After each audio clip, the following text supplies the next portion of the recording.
The main issue so far is that wind. What it's doing is blowing that snow across the road, and it's really obscuring what you're being able to see. It's hard to tell if it's just wet roads or if there's some ice. If this proposition is passed, it would make the very land I'm standing on right now more expensive. Currently, it's only 50 cents, but under the proposition, it would be somewhere between $1 and $2. We use our phones for pretty much everything. To talk on the phone, to text, to surf the web, and even to take some video. But what if I told you the type of apps that you use can tell us a lot about you? The rain may be gone, but you may not be able to tell it by looking at the roads. If you look at the road behind me, it's actually completely covered by water. A lot of them, all you have to do is just take a short walk.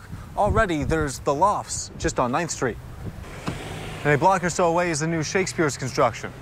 Just a couple more steps and you have the Opus project. And if you continue walking down another block or two, you get to the Bengals and Casablanca property. Now, there is no construction planned right now, but it is now owned by the same people who built things like Brookside and are doing the construction down at Shakespeare's.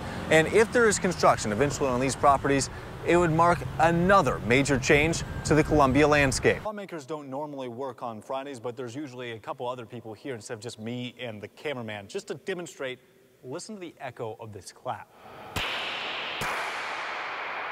That's equivalent of spending $5 per no vote.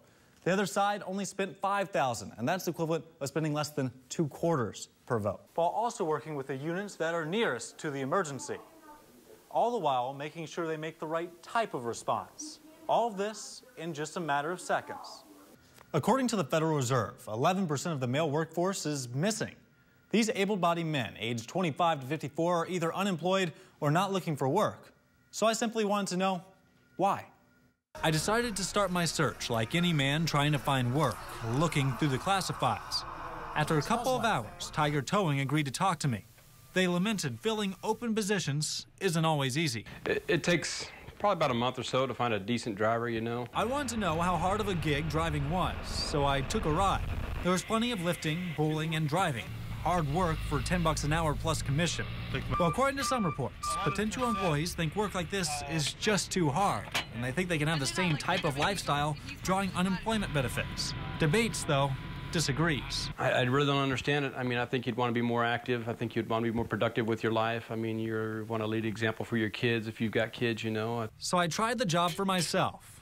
Lifting. This is heavy. Pulling and driving. And, well, I don't know if I'm cut out for this. Man, I was working for like 5 seconds. My hands are dirty. Got a hangnail. Life's tough. The job may be hard, but it's still a job, and Debates has a team of drivers who are up to the task. He says I'm not good enough to join them yet. So in the meantime, I'll work on my driving. During our investigation, we found in just a 5-month period, multiple Columbia doctors took tens of thousands of dollars.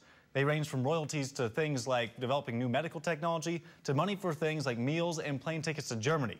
But does all this money actually impact what drugs docs are giving you? The evidence is very compelling that even small gifts influence prescribing behavior of doctors. I experienced that myself. If little gifts influence doctors, what about big ones? Like this list of local doctors which have taken more than $10,000 payments from drug reps in just a 5-month period. There's no doubt in my mind that that would influence what I'm going to say. Next question. How often do doctors take money? According to a report by ProPublica, the drug maker Pfizer spent money on more than 140,000 physicians in 2014. AstraZeneca came in second with more than 110,000 on their pay list, and Johnson & Johnson and Forest Labs each had nearly 100,000.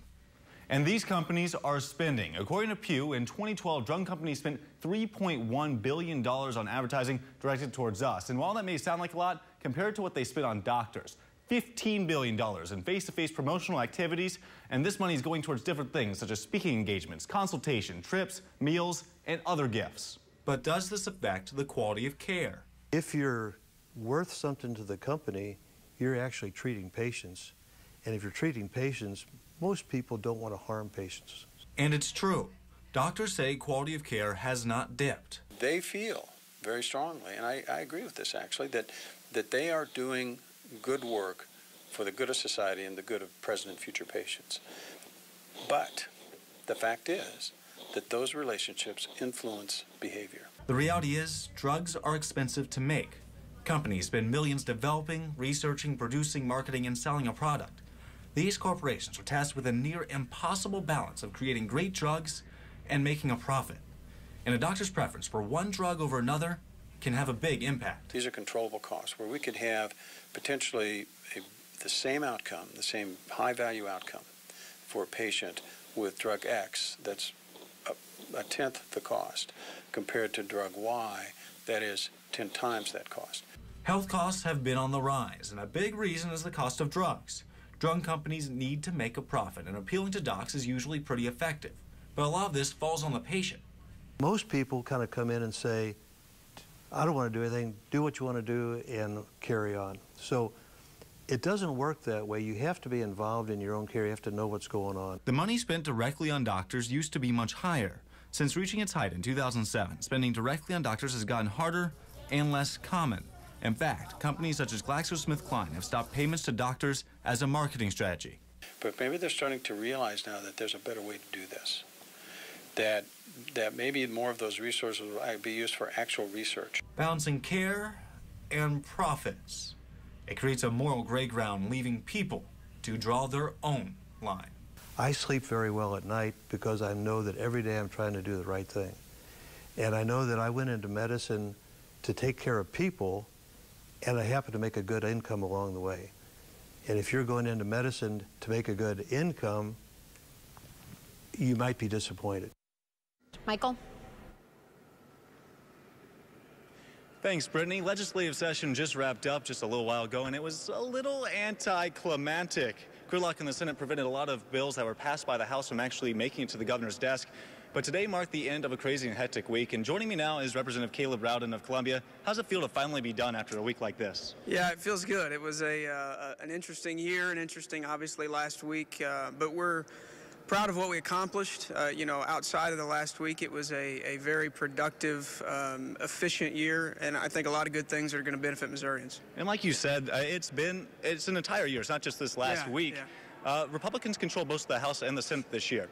How would you rate the level of success, throughout the session? You know, I think this year is going to be marked by passing big-ticket bipartisan legislation. So we saw the municipal court reform. That was a big issue, Senate Bill 5, our school transfer issue, House Bill 42. There was a solution to medical malpractice caps that had eluded the legislature for a number of years, passed that in a bipartisan fashion. The governor signed it.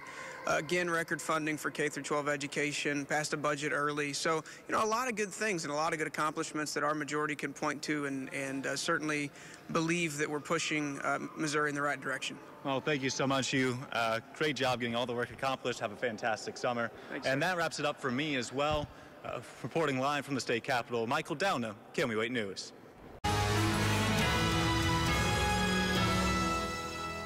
Columbia residents are weighing in on who they want to see as their next council person. Good evening. I'm Michael Doudna. And I'm Jim Reek. Thanks for joining us. The First Ward Council seat has been vacant for about a month now. KOMU8 Sarah Massler-Donor is here to tell us what they're looking for.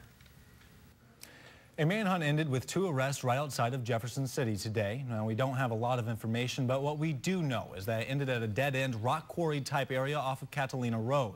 Police cars lined the area and a tow truck took a vehicle back up to the main road. The sheriff also confirmed with KOMU that 2 people were arrested and the case has now been turned over to the DEA. Officials would not give us any more information about the incident. Today was Scott Shelton's first day as Boone County's 911 director. Now, Scott Shelton is a Columbia native. In fact, his first professional job was a police officer at MU, where he worked for more than 2 decades. Today, he sat down for an exclusive interview on what he expects from the job. Well, according to the Columbia Police Association, the city is 50 police officers short of what is needed to protect the city. Want to open up a new business? Well, you're in the right place. For the 5th consecutive year, the state ranked in the top 10 for pro-business states, and that's according to the Department of Economic Development. Being a pro-business means a state retains and creates jobs while sustaining the middle class. Owners of new businesses in Columbia say they think the city offers many benefits to their businesses. The economy here is... So far this licensing year, the city of Columbia has approved 237 new business licenses. Since 2012, the number of licenses has increased every single year. And later in the show, find out the latest state to strike down its ban on gay marriage. While waiting around at red lights can be annoying, it could also be a risk to your health. A new study, this is unbelievable. A new study shows you're breathing in a lot more than air at a red light. KOMU 8 Spencer Wilson is live on the road in Storm Patrol.